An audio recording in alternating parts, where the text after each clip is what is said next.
So the consequences of understanding a new market are essential for a startup. This was a startup killer for decades. In a new market, there are no customers, so revenues might extend out for years.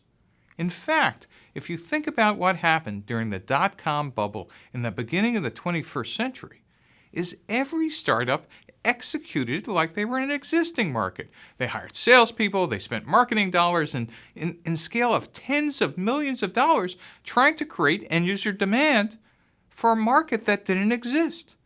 Just imagine what would have happened if those startups would have parked their capital in a bank, getting interest, and doing guerrilla activities to help start the market, because the market wasn't there.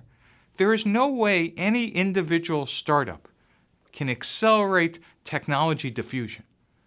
So for a new market to take off, lots of things external to your startup need to happen. Regulation needs to change, platforms need to become cheaper, customer tastes need to change, etc. The dot-com bubble was actually predicated on all of these things happening all at once, and they didn't. And therefore, all that money that got raised got spent trying to acquire customers when there were none. The test for whether you're in a new market is not whether 30 people in your regional cluster or in Silicon Valley or New York have heard about your technology.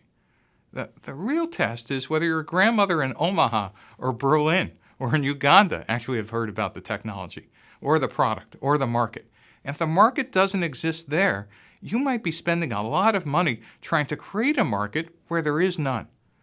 Premature spending is the killer for startups.